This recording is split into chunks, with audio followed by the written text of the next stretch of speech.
Mr. President, I come to the floor today to oppose President Biden's executive orders on immigration. Now, there were more than 11 million illegal immigrants in the country today. This is a group equivalent to the population of the entire state of Georgia, and this number has nearly tripled in the last 30 years. In fact, some experts say the number's a lot higher than that. Folks at Yale and MIT and the researchers there said it could actually be twice as high. It could be 22 million people in the country illegally. Well, that's more than the population of the entire state of New York. So it appears to me, Mr. President, that illegal immigration is making a mockery of our borders. Yet President Biden and this administration refused to admit, even as of this morning, refused to admit that there is a crisis at the southern border. Now, if you talk to law enforcement all across the country, they will tell you that many of the problems that they face every day are problems related to our open southern border. The Drug Enforcement Administration has said for nearly a decade now that the vast majority of illegal drugs in America come here across the southern border. Now, these drugs, I'm a doctor, I will tell you, these drugs have killed thousands of Americans. They kill thousands of Americans every year. They tear families apart. They lead to heartbreaking stories. They rob people of their God-given potential. Mr. President, our law enforcement, our Coast Guard, our border agents, they do heroic work every day to intercept drugs, to stop human trafficking. They can't do it alone. They need the support of the United States Senate. Well, during the debate last week over the spending bill, we had a chance to give them support. Senator Cruz introduced an amendment to prevent checks from going to illegal immigrants. Democrats blocked it. Senator Cotton introduced an amendment to cut the bailout funding to sanctuary cities. Well, these are cities that actively try to prevent federal agents, from enforcing our immigration laws. Democrats blocked the amendment. So no wonder we have a crisis at the border. Democrats seem to be advertising to the entire world, come here now. If you come here illegally, you can get a check, possibly. If you're an immigration enforcement officer, Democrats seem to block them from doing their own job. President Biden has already issued at least seven executive orders on immigration. Just over a month in office, President Biden has already proven to be the most open border president in United States history. Now we face an entirely predictable crisis at the border. That crisis rests squarely at President Biden's feet. On his first day in office, President Biden shut down construction of the southern border wall. By the time the day was over, President Biden stopped all deportations for 100 days. It didn't matter to President Biden what you were going to be deported for. No. Now, maybe you're a serious criminal. President Biden says, you can stay longer. A court has already stepped in and said this is illegal, this executive order. President Biden has astonishingly brought back the idea of catch and release. Catch and release. He's ordered our immigration agents to release illegal immigrants into the United States, and he's doing it in the middle of a pandemic. Senator Cotton and I sent a letter to the president raising this concern. It's now harder to go to church in some parts of America than it is to cross the border into America. Under President Trump, if you wanted to apply for asylum in this country, you had to remain in Mexico. That was the policy. The policy of remain in Mexico was based on the standards of international law. To get asylum, you have to show that you can't live safely in your home country because of persecution. Understandable.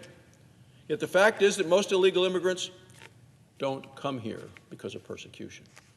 They come here for economic reasons. They want a better job. They want better schools for their kids. They are understandable motives. Nonetheless, they're not standards for asylum.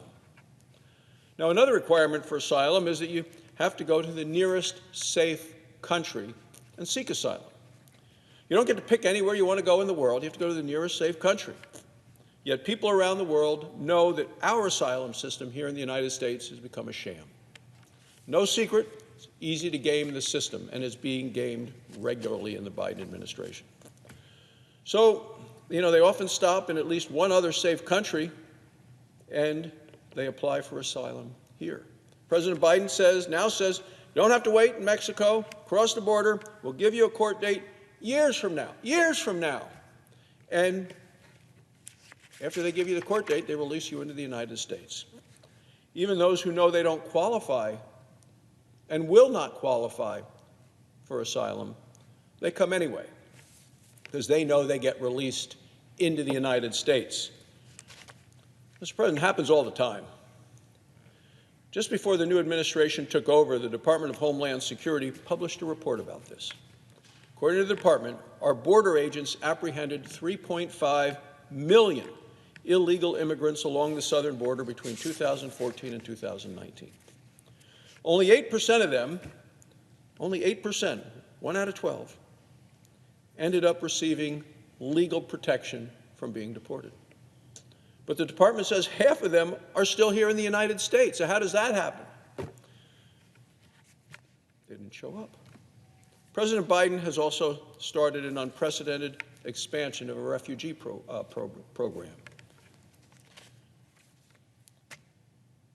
The most refugees that this country has ever resettled in a single year was 85,000 in President Obama's final year in office. President Biden wants to break the record. He wants to increase it to 125,000. It'll be the most by far. President Biden has told his administration to bring back the Deferred Action for Childhood Arrivals, also known as DACA. Now, this is a program for people who were brought here illegally while they were children.